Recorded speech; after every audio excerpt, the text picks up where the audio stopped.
하나님 영광 받으신 줄 믿습니다. 할렐루야. 자, 옆 사람 손을 한번 꼭 잡고 이렇게 인사하겠습니다. 나는 주님을 그리워하며 기다립니다. 나도 그렇습니다. 그래요. 우리는 주님을 그리워하며 기다리는 자인 줄 믿습니다. 그래서 오늘 말씀의 제목도 나는 주님을 기다립니다. 근데 사실은 거기에 주님을 하고 살짝 해서 그리워하며 기다립니다. 이런 제목입니다. 이 주형이라는 수필가가 있어요. 이분의 에세이 중에 어른이 되어 보니라는 책이 있는데 이 수필집에 나오는 글 하나를 소개하면서 말씀을 열려고 해요. 이 글이 참 많은 것을 생각하게 하더라고요. 여러분, 외로움에 반대말이 있으십니까? 외로움에는 반대말이 없다라는 거예요. 어느 날 나에게 외로움이 몰려오면 고스란히 당해야만 되는 거예요. 반대말이 없기 때문이다 그래요. 그런데 외로움보다 더 마음 아픈 단어 하나가 있다. 그 단어는 그리움이다. 이렇게 표현을 냈어요. 여러분, 그립다라는 것은 만나고 싶은 누군가를 만나지 못할 때 그리워하는 거예요. 만나고 싶은 사람을 만난다면 언제든지 만날 수 있으면 그리워할 필요가 없는 거죠. 그래서 누군가가 그립다 그러면 가슴 아픈 거예요. 어머니를 떠나보내고 혹은 자녀를 떠나보내고 사랑한 아내와 남편을 떠나보내고 나면 그리움이 가슴에 사무치는 거예요. 만나고 싶어도 만날 수가 없기 때문인 거죠.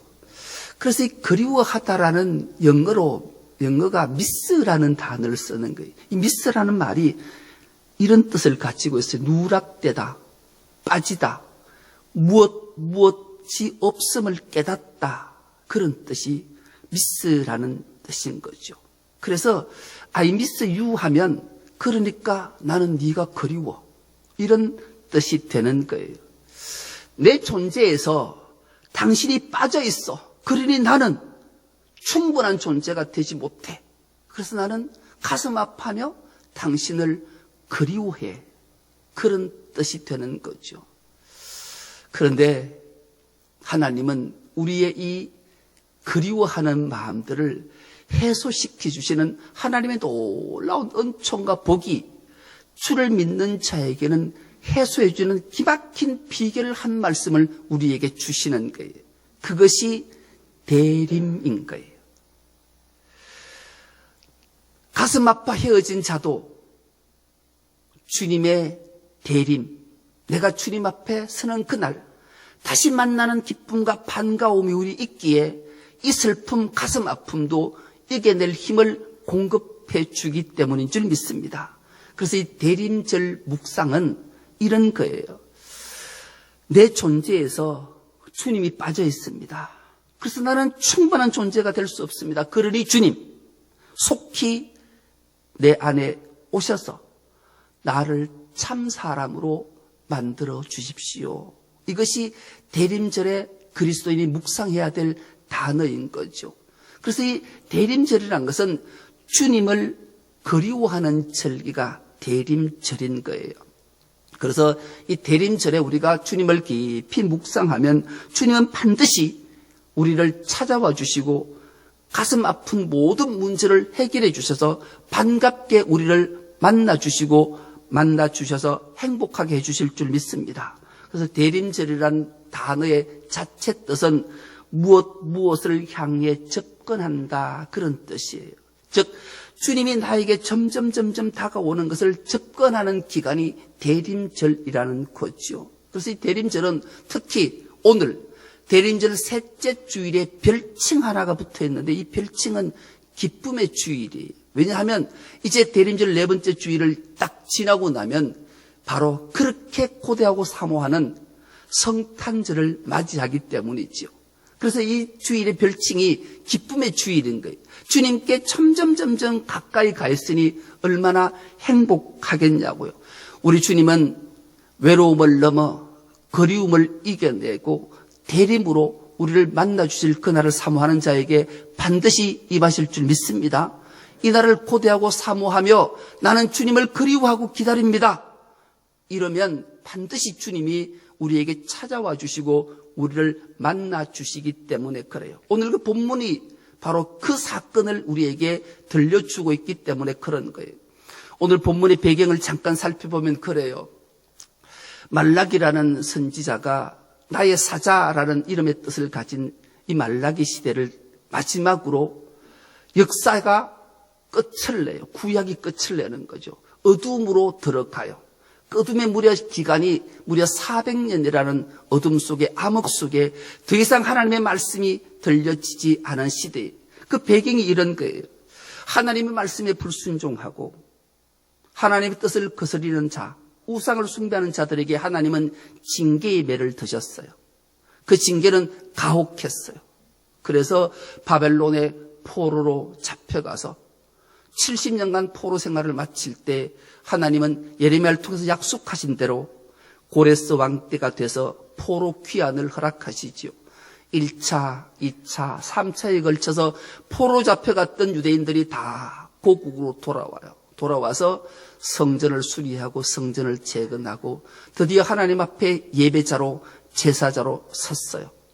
그러면 감격해서 다시는 하나님 앞에 추악한 모습으로 제된 모습이 아니라 정결한 모습으로 오늘날로 말하면 영과 진리로 예배해야 되는데 그저 형식적 예배를 드리는 거예요.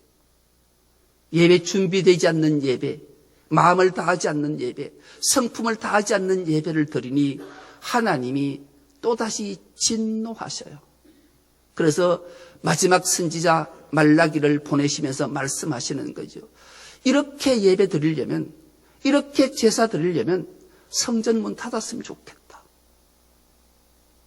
오늘날도 마찬가지. 우리가 예배자로 섰을 때 하나님은 영과 진리로 예배하는 자를 찾는데 그냥 형식적으로, 의식적으로 그냥 와서 껍데기만 하나님 앞에 예배한다면 그 하나님은 그 예배를 받으시겠냐고요.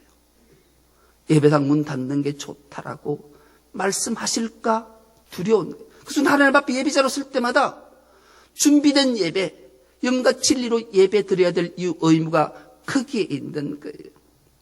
그런데 우리의 연약함을, 제된 우리의 마음과 믿음과 신앙을 우리 주님은 아시는 거예요.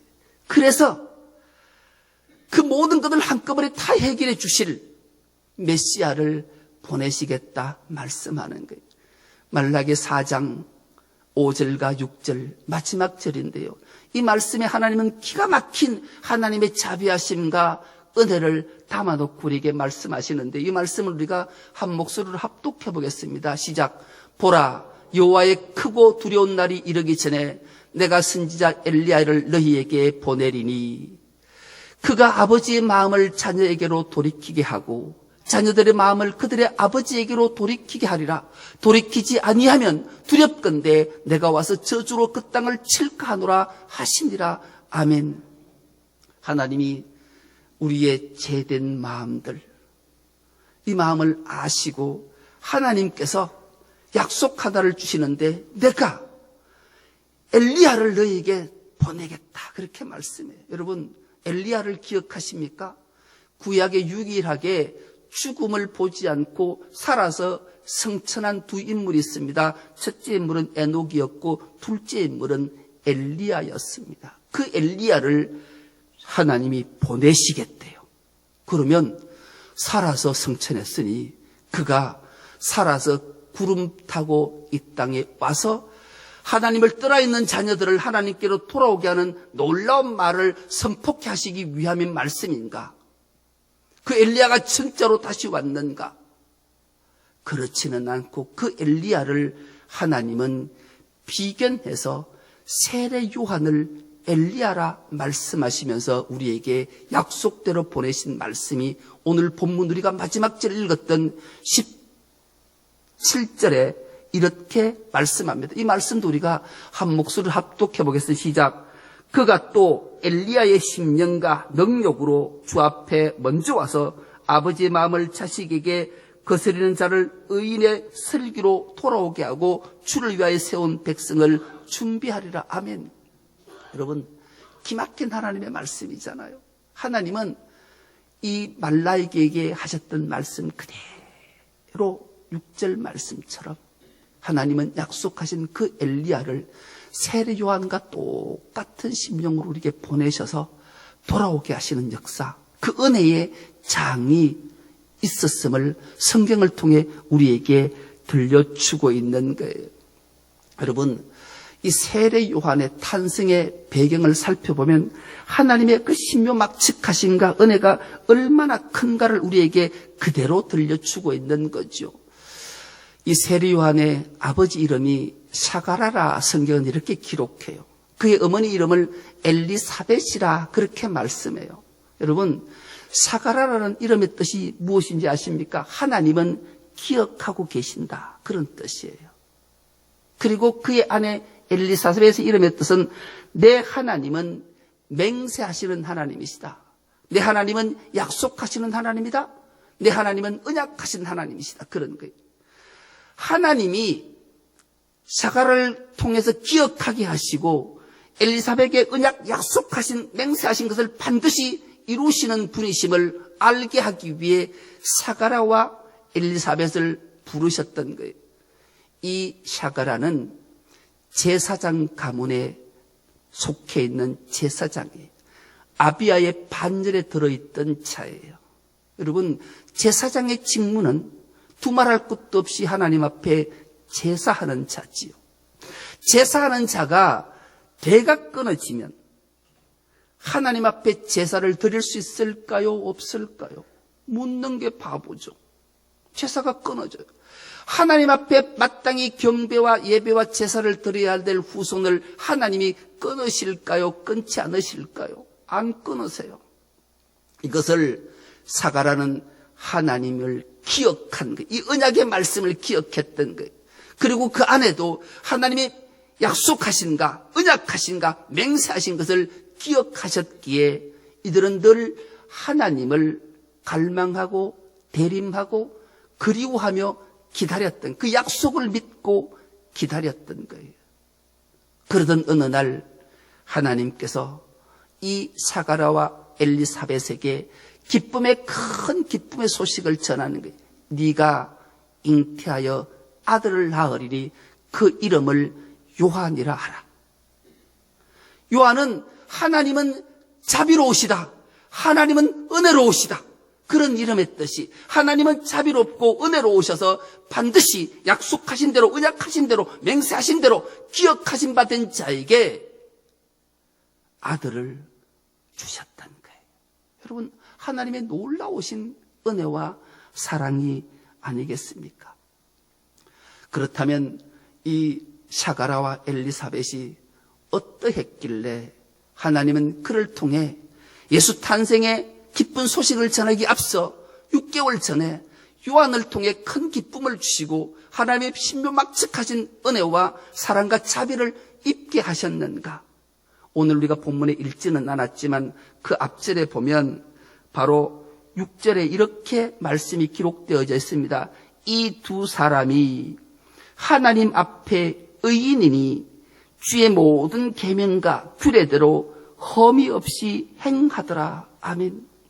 여러분, 준비되지 않고 하나님의 말씀에 순종치 않고 규례를 지키지 않는 자에게 하나님의 놀라운 신묘막측하심의 자비와 은혜가 임할까요? 그렇지 않아요. 이 사가라와 엘리사벳은 하나님 앞에, 사람 앞에 의인이었다, 그렇게 말해요. 이어서 의인이란 말은 우리가 생각하는 의로운 사람, 그런 뜻이 아니라 여기서 말하는 의인은 신실하고 성실한 사람이다, 그런 뜻이. 하나님 앞에 신실하고 성실하고 진실했던, 하나님의 언약을, 약속의 말씀을 붙잡고 신실하고 성실하게 그날을 기다리며 하나님 말씀을 기억하고 있었다라는 말씀이죠. 그럴 때 하나님은 이 사가라와 엘리사벳에게 놀라운 은혜와 복을 주셨던 거예요. 여러분, 당시에 이스라엘의 제사장들이 몇 명쯤 되었는가? 요세푸스 역사에 의하면 보통 18,000에서 2만 명쯤 됐다 그래요. 하나님 앞에 제사하는 제사장들이. 그러니까 이 제사장들이 18,000에서 2만 명쯤 되니까 이 제사장들을 반열대로, 아론의 반열대로 24반차를 만든 거예요. 요즘으로 쉽게 풀면은 242만 명쯤 되는 학생들을 한 반에서 다 가르칠 수 없으니까 반을 가르는 거예요. 우리 어릴 때 초등학교 때 한 반에 68명, 72명이 되면 막 빠글빠글 했잖아. 요즘 뭐 애들 10몇 명씩 하지만. 그러니까 제사장들에게 이 반을 24반을 만들었어요. 그래서 한 반에 최소한 몇 명쯤이 됐겠어요. 보통 1,800명에서 2,000명 가량 돼요. 한 반에. 1,800명쯤 되는 사람이 하나님의 성소에 들어가서 하나님 앞에 분향하고 하나님 앞에 제사할 수 있는 확률이 몇 프로쯤 되겠어요. 그런데 기가 막히게 예수님 탄생 소식을 전할 그때에 이 사가랴하고 엘리사벳에게 제비를 뽑았더니만 그 자기 반에 있었던 1,800명, 2,000명 중에 딱 사가랴와 엘리사벳이 뽑힌 거예요. 여러분, 이게 우연의 일치일까요? 그렇지 않아요. 하나님의 계획하심, 섭리하심, 은혜, 하나님을 기억하고 하나님의 말씀의 약속을, 언약을 믿고 신실하고 성실하게 기다렸던 자에게 하나님이 은혜를 베푸신 줄 믿습니다. 그래서 사가랴가 제비 뽑아 당첨이 되었고, 그래서 성소에 들어가서 분향할 때 하나님의 기쁜 소식을 전하는 가브리엘 천사가 그에게 와서 소식을 전한 거예요. 네가 잉태해서 아들을 낳을 것인데 그 아들의 이름을 요한이라 하라. 그는 너뿐만 아니라 모든 이에게, 모든 백성에게 큰 기쁨을 줄 자다. 큰 기쁨의 자다. 그렇게 소식을 전하게 된 거죠. 여러분, 이렇게 하나님의 일은 준비되지 않는 자, 의인이지 않는 자, 신실하게 약속을 믿고 기다리지 않는 자에게는 임하지 않음을 우리에게 일깨워 주는 거예요. 여러분, 예수님의 탄생 소식을 가장 먼저 받았던 인물이 누군지 기억하십니까? 목자들이잖아요. 이 목자들이 왜 하나님은 그 많고 많은 사람들 중에 하필이면 목자에게 예수 탄생의 기쁨의 소식을 전했을까요? 무엇 때문에요? 그 당시에 목자는 모든 사람들로부터 인정받지 못하는 한 부류의 사람이었어요. 가장 천하고 가장 악하고 상종 못할 인물. 그 당시 직업 세 가지들은 상종하지 않았어요. 죄인의 대명사였어요. 목자는 그랬어요. 첫째는 세리들. 세리들은 외국 노였으니 유대인들에게는 저주의 대상인 거예요. 죄인의 첫째 인물이라 그 세리들하고는 상종하지 않았어요. 둘째, 창녀예요. 몸을 팔아서 살아가는 자들을 어떻게 상종할 수 있냐? 창녀들은 죄인의 대명사였어요. 그들을 상종하지 않았어요. 세 번째, 세리와 창녀보다 더 악하고 더 상종하지 못할 인물이 목자였어요. 목자는 사기도 잘 치고 거짓말도 잘하고 정말로 아무튼 그 목자에 대해서는 혐오의 대상 1번이었단 말이에요. 그런데 왜 하나님은 그 목자에게 예수님의 구세주의 탄생의 기쁨을 전했을까요? 그 이유가 성경에 이렇게 기록되고 있습니다. 우리가 예레미야 35장 6절에서 11절 말씀을 우리가 찬찬히 한 목소리로 봉독해 볼 건데요. 하나님의 신묘막측하신가? 왜 하나님은 그렇게 유대인 사회로부터 지탄의 대상 1위였던 목자들에게 예수의 기쁜 탄생의 소식을 전할 수밖에 없고 전해주시게 하셨는가? 그 이유를 이렇게 설명합니다. 함께 한 목소리 읽습니다. 시작. 그들이 이르되 우리는 포도주를 마시지 아니하겠노라. 레갑의 아들 우리 선조 요나답이 우리에게 명령하여 이르기를 너희와 너희 자손은 영원히 포도주를 마시지 말며 너희가 집도 짓지 말며 파종도 하지 말며 포도원을 소유하지도 말고 너희는 평생 동안 장막에 살아라. 그리하면 너희가 머물러 사는 땅에서 너희 생명이 길리라 하였으므로 우리가 레갑의 아들 우리 선조 요나답이 우리에게 명령한 모든 말을 순종하여 우리와 우리 아내와 자녀가 평생 동안 포도주를 마시지 아니하며 살 집도 짓지 아니하며 포도원이나 밭이나 종자도 가지지 아니하고 장막에 살면서 우리 선조 요나답이 우리에게 명령한 대로 다 지켜 행하였노라. 그러나 바벨론의 느부갓네살 왕이 이 땅에 올라왔을 때에 우리가 말하기를 갈대아인의 군대와 수리아인의 군대를 피하여 예루살렘으로 가자 하고 우리가 예루살렘에 살았노라. 아멘. 이 말의 배경이 이런 거예요. 어느 날 하나님이 예레미야에게 오셨어요. 예레미야야, 네가 레갑의 후손들을 다 불러다가 하나님의 성전 한방에 다 불러 모아 보거라. 그리고 그 종지에 이스라엘 모든 사람이 가장 좋아하는 포도주를 가득 채워놓고 그들에게 한잔 하시게 해보거라 그랬어요. 그래서 예레미야가 레갑의 후손들을 다 불러서 성전방에 모아놓고 포도주 한 잔씩을 건한 거예요. 그런데 그 레갑의 후손들이 하나같이 저희들은 포도주 마시지 못합니다. 아니, 포도주를 마시지 않습니다. 왜 포도주를 마시지 않냐? 유대인들은 하나님이 주신 가장 큰 선물 1번이 포도주예요. 잔치집에 신랑은 없어도 포도주가 떨어지면 안 되는 거예요. 기쁨의 상징이기 때문에 그래요. 이 기쁨을 외면하더니 왜 안 마셔? 그러니 이 레갑의 후손들이 이렇게 말하는 거예요. 우리의 조상 요나답이 그의 아버지 레갑이 이렇게 유언했고 오늘 우리에게 이런 말을 들려줬습니다. 너희들은 평생 동안 영원토록 포도주 마시지 마라. 그리고 집 짓지 마라. 농사를 위해 파종도 하지 마라. 이 세 가지를 유언했고 우리는 선조 요나답이 한 그 말대로 우리 모두 레갑 족속들은 한 사람도 어기지 않고 포도주 입에 댄 적 없습니다. 집 지은 적 없습니다. 파종하거나 농사 짓지 않았습니다. 여러분, 유대 나라에서 집안 짓고 농사 짓지 않고 술 마시지 않으면 가질 수 있는 직업이 뭐 있을까요? 딱 하나, 목자 직업 외에는 가질 게 없었어요. 그래서 그들은 늘 옮겨 다녔어요. 늘 배고픈 삶을 살았어요. 그런데 그의 조상의 유지, 메시아 대망 대림하는 그 마음, 우리를 구원하시고 영원한 생명 주실 그분을 기다리는 갈망, 그 하나만 약속을 믿고 언약을 믿고 그 험난한 세월을 살아냈던 거예요.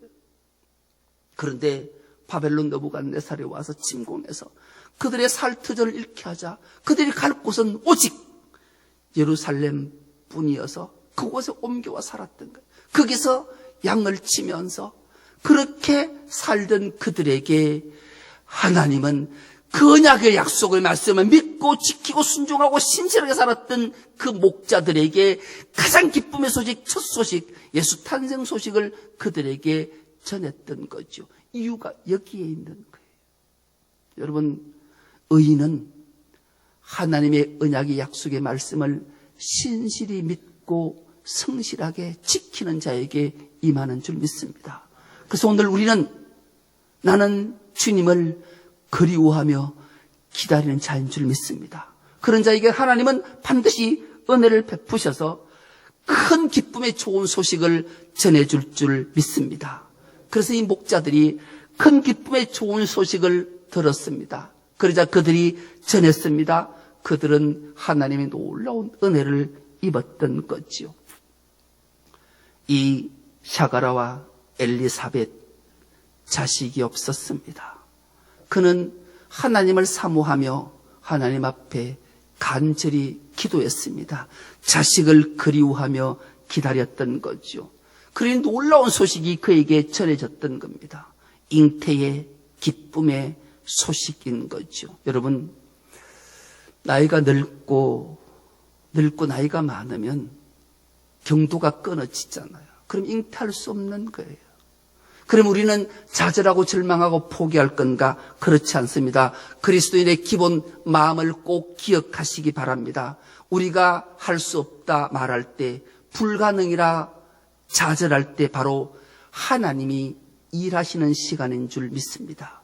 하나님이 그때에 일하셨습니다. 인간의 힘으로 할 수 없을 불가능 때에 하나님이 일하셔서 그 샤가라와 엘리사벳에게 잉태의 큰 기쁨을 주셨던 거죠. 그래서 세리요한이 탄생하게 되고 하나님의 자비와 하나님의 은혜가 그에게 임해서 그 기쁨의 모든 소식을 세리요한을 통해 전하게 하셨던 거예요. 하나님을 그리워하며 기다리는 자, 메시아 다시 오실 주님을 대망하며 그리워하며 기다리는 자에게 하나님의 약속은 반드시 임하는 줄 믿습니다. 우리 모두도 이런 자 되어 주님을 그렇게 기다릴 때 다시 오실 주님이 우리에게 오셔서 우리에게 자정하시고 우리에게 기쁨의 소식을 전할 뿐만 아니라 영원한 생명의 확신을 줘서 믿음으로 승리케 해주시는 줄 믿습니다. 이 대림절 세 번째 주일, 기쁨의 주일에 내게 찾아오시는 그 주님을 그리워하며 기다려서 그 주님이 내게 오실 때 반가이 맞아 하나님께 크신 영광의 찬미를 올려드리고 우리 모두가 행복한 삶을 살아서 하나님께 크신 영광을 올려드리는 우리 모두가 될 수 있기를 간절히 기도합니다. 하나님 고맙습니다. 대림절 세 번째 주일에 나는 주님을 그리워하며 기다립니다. 신실하게 약속을 믿고 기다리는 우리 모두에게 주님 오셔서 우리에게 충만함으로 우리에게 부족함이 없는 기쁨으로 감격하며 주님을 맞이할 수 있는 우리 모두가 되게 하여 주옵소서. 감사드리오며 예수님의 이름으로 기도드리옵나이다. 아멘.